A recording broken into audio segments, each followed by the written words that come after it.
Hi, I'm Laura Reagan. I'm a psychotherapist, consultant, Daring Way facilitator, and self-care coach. I'm doing my first Periscope today, sitting in my backyard. I'm just trying this out, and you might be able to hear my neighbor's dog barking. But I just wanted to do a short little Periscope for my first one, talking about some books that I think are really great. So, as I mentioned, I'm a certified Daring Way facilitator.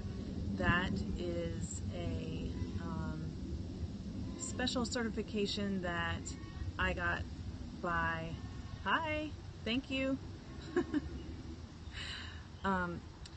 getting some training and going through a consultation process to learn to offer the Daring Way work, which is based on the research of Brené Brown. I am a huge fan of Brené Brown, and I don't know if you know about her, but her TED Talks are very inspirational and very popular. My neighbors chose right now to get really loud, so I don't know if you can hear them or not. If you can, sorry. Keeping it real. Sunday afternoon, they have a pool, and they're out there having a good time. Their dog's going crazy. So, I'm going to talk to you about some books, and some of them are Brené Brown's books. So, first one is, hopefully it doesn't show up backwards when you see it. I thought it was just me, but it isn't. Telling the truth about perfectionism, inadequacy, and power. This book is really good because it was her first book, and she was writing about her research on shame and how shame relates to perfectionism, and the whole concept of wondering if, am I enough? So, as I am I good enough just how I am, or will I only be good enough if I change this or that, if I lose 10 pounds, if I get that great job, if I get that graduate degree, or special training, or the perfect spouse, or once I become a parent, or there's so many things that we can tell ourselves, when this happens, then I'll like myself. So the idea that you are enough just how you are, and that so many of us struggle with these same feelings.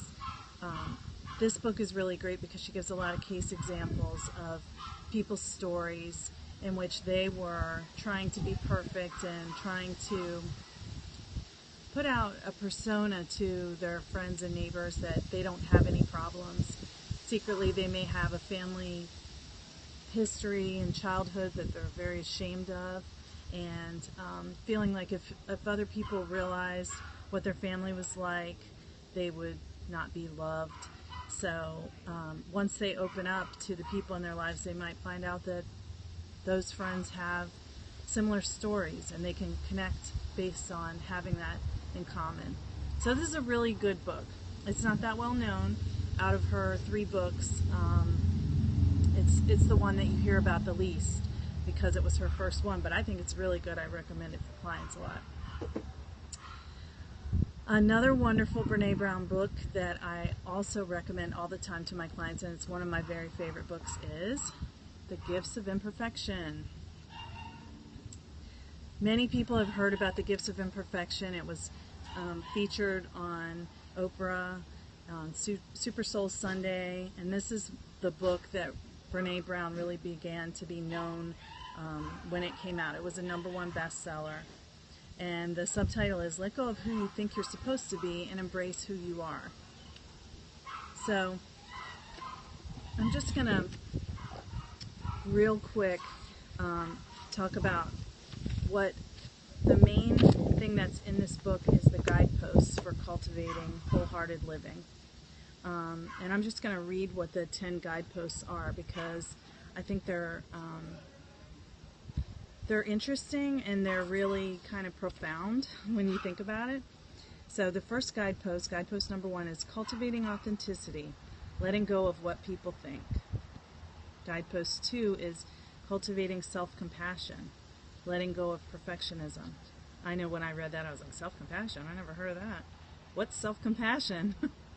I heard of self-esteem, but now I know self-compassion is extremely important, valuable concept that can be key to healing from and overcoming shame. Guidepost number 3, cultivating a resilient spirit, letting go of numbing and powerlessness.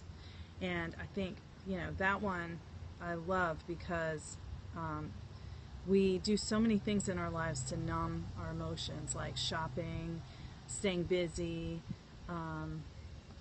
just avoiding thinking about how we feel. And when unpleasant emotions come to mind, we try to push them away. So letting go of numbing is really powerful when you want to be able to live in a way that feels, as some of my clients say, being a whole person. And I think that's very apt, because when you are numbing, you don't feel like a whole person. You don't really feel alive. You're just kind of there. Because when you don't feel the negative emotions, you also can't feel the positive ones. Okay, guidepost number 4 is cultivating gratitude and joy, letting go of scarcity and fear of the dark. Oh, okay. All right. So here's a Periscope live moment for us. My husband's on the roof and he's cleaning the gutters and he's about to start scooping the junk out to where I am, so I gotta move.